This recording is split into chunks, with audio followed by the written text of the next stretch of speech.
Meni je poslije sjednice 1. oktobra već odmah, čak tu večer kada se vratio kući, bilo jasno da se ne radi o odbrani, nego o napadu Dubrovnika. I da je to u svakom slučaju sljedećeg dana i da je to agresija koja me duboko razočarala, da mi napadamo Dubrovnik, jedan mirni kraj sa kojima smo tako lijepo i prijateljski, mogu da kažem i bratski živjeli, i da se vodi jedan nepravedan rat, i u tom smislu sam se i postavio u svom djelovanju sve dok me nisu smijenili sa položaja ministra inostranih poslova Crne Gore. Poštovani prijatelji i pratitelji, ja sam Ivan Vohlić. Ovim videozapisom želim vas podsjetiti, sve vas koji ste zaboravili, sve vas koji nalazite opravdanja i podršku. Čekamo da pobijemo Barjak u Dubrovnik. Dubrovnik da osvojimo i onda idemo dalje. Idemo još dalje, ali Dubrovnik je prva meta, da pobijemo naš Barjak crnogorski. Na zajedničkoj sjednici predsjedništva i vlade došlo se do zaključka kako Crna Gora nije u ratu. Crna Gora nije u ratu i ovim aktivnostima koje se preduzimaju ne objavljuje rat nikome. Ona nema namjeru da osvaja, porobi i pobjedi ni Republiku Hrvatsku, niti hrvatski narod.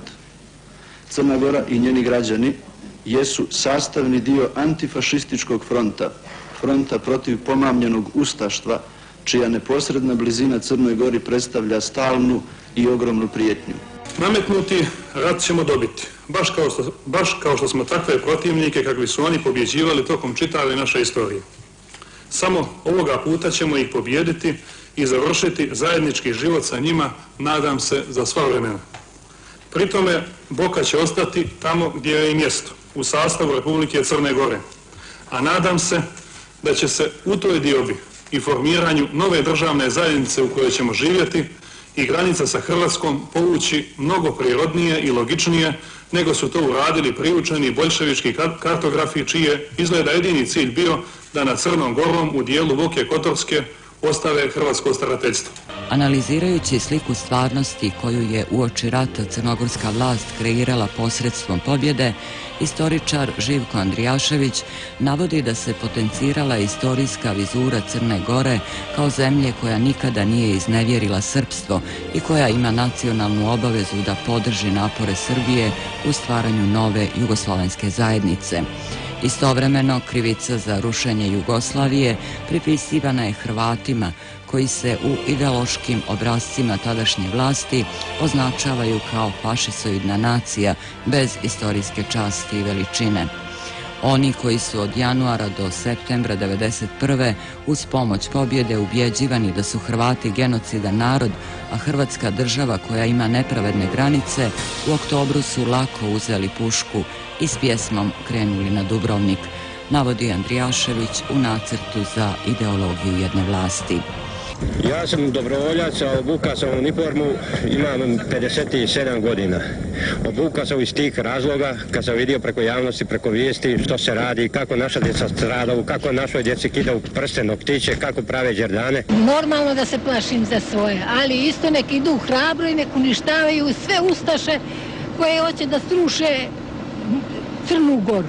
I treba očistiti ovu fukaru i jedan put. Predlažem da prije toga pokažemo gledalcima nekoliko ratnih rekvizita koji su stigli u našu redakciju. Tu je šahovnica negdje iz okoline Dubrovnika, zatim kutija cigareta Zagreb, tu je municija koja je pravljena očigledno ručno, kao i špil karata. Izgleda da su htjeli uz tabliće gospoda MUP-ovci da se malo duže zadrže u okolini Dubrovnika. Naše jedinice još uvijek rijetko nailaze na ranjene i poginule neprijateljske vojnike. Mada to još nije potvrđeno, s puno razloga se pretpostavlja da ih MUP-ovci uporno sakrivaju u katakombama nekadašnjeg austrijskog utvrđenja nadomak Dubrovnika, koje su za namjene ovog rata oni dobro očistili i utvrdili. To sve govori da je ovaj rat koji su izazvali dugotrajno i brižljivo pripreman. No, očigledno je, bit će im to sve uzalud. Gubici pripadnika hrvatskih oružanih snaga su veliki. Poginulo je u borbama oko 800, ranjeno ih je preko 35, dok je zarobljeno 95 gardica i mupovaca, među kojima ima i mnogo plaćenika. sada je ravno slobodno i u njemu su borci Nikšićke brigade Sava Kovačević koji rade na raščišćavanju terena i kuća. Čekamo da pobijemo Barjak u Dubrovnik. Dubrovnik da osvojimo i onda idemo dalje. Idemo još dalje, ali Dubrovnik je prva meta, da pobijemo naš Barjak crnogorski. Možda biti i večeras da ćemo da sredno da pijemo kafu, a sutra sigurno. Sve to diže i sutra i noge i ruke po Dubrovniku. I jedan put treba da zapamte, valjda za sva vremena da su pogriješili pravac. Ovdje se brane granice Jugoslavije od ostataka fašizma. Gdje god bude srpski čovjek, tu smo da ga branimo.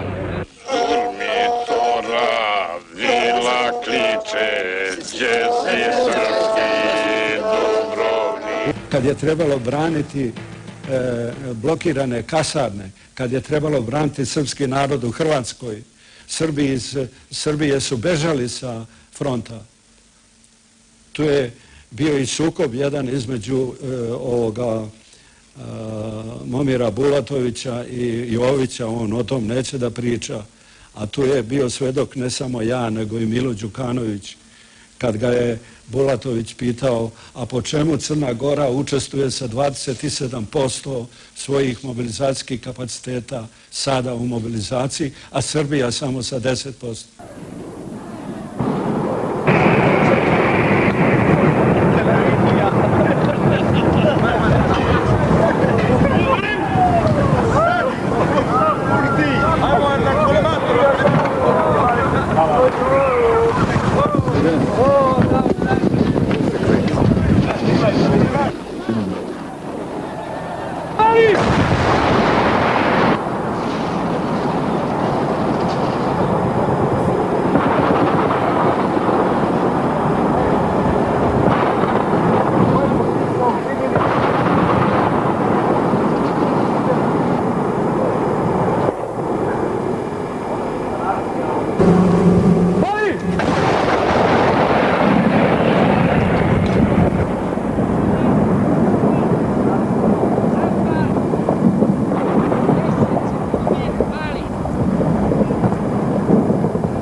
Jutro je 8:30, tabla Ćilipa, tu je malo niže selo. Prve borbene linije su 2 km prema aerodromu.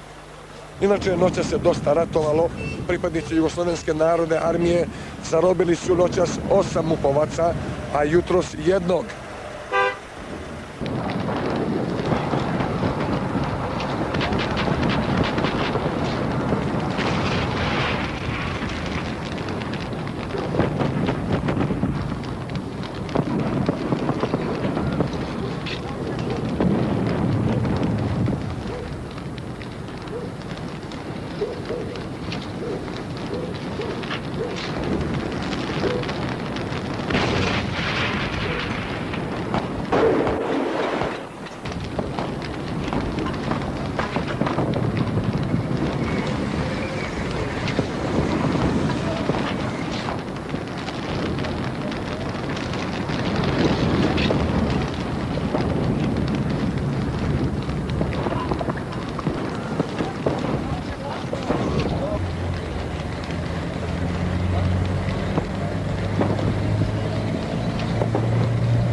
Upravo sada uhapšen. Uhapšen mupovac. Maksim.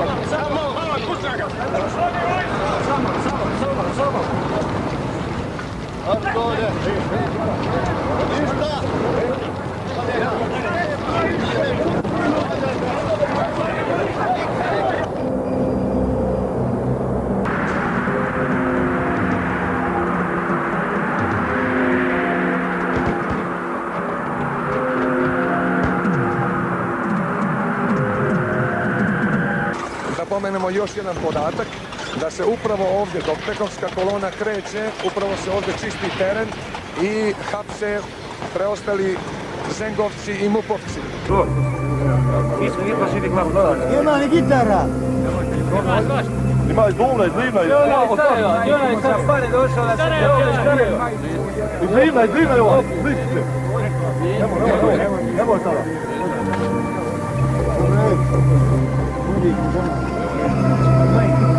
Vidi kako pa Ej, dobro. Vidi vojnicko djevcu.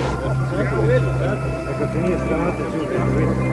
Mamu, jebe. Mali kurka meni. Nemoj to dirati. Nemoj to dirati. Ova igra. Gotovo kamera je. Čišćenje terena i do sada nismo imali mrtvih, ranjenih, povređenih i tako dalje.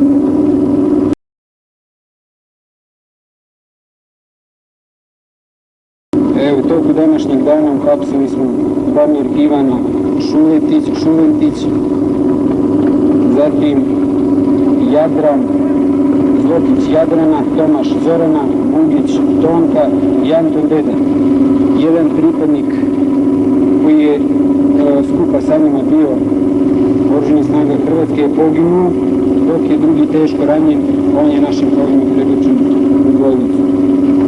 Kod njih je zapljenjeno 4 automatske puške 7,62 mm, 3 pištolja TT, 1 pištolj Beretta i 1 puška mitralja 7,62 mm i 1 paket eksploziva protiv tenkovske mine, 20 komada, 8 bureta goriva, pribor za mučenje, koga smo našli u sobi iznad brda, koji je bio opremljen specijalnim sredstvima za ispitivanje mučenja. Grupna fotografija. Zamalo pa da čovjek može da kaže za uspomenu. Kako ste inače? Dobro! Što vidite, daš dolje ne zakači.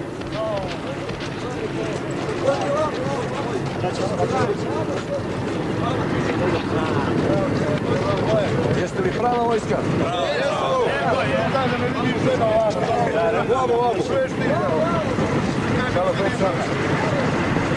Ja rekao da još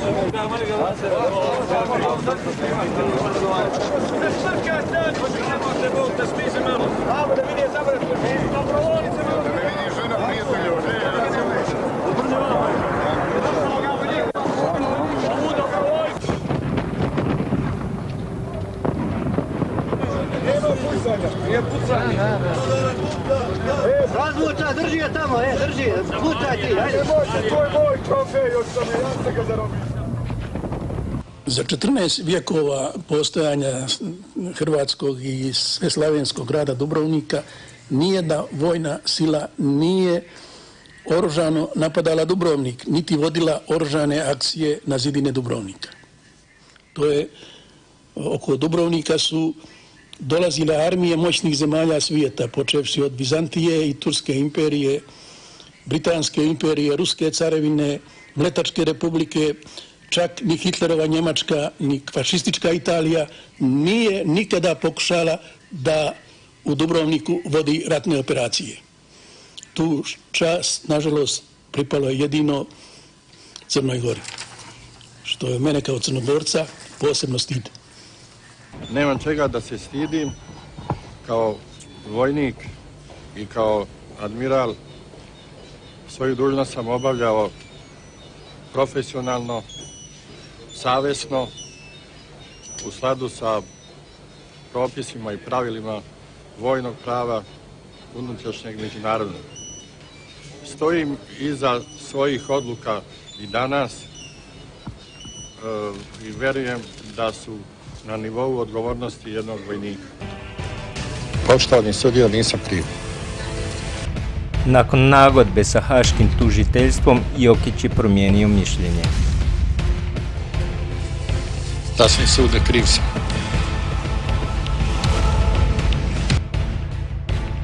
Oprostiti imaju pravo samo obitelji ubijenih, nestalih, zlostavljanih. U njihovo ime nitko to pravo ne polaže. Oprostiti mogu oni čije su kuće spaljene, srušene do temelja, čije su obitelji razorene. U njihovo ime nitko ne može opraštati.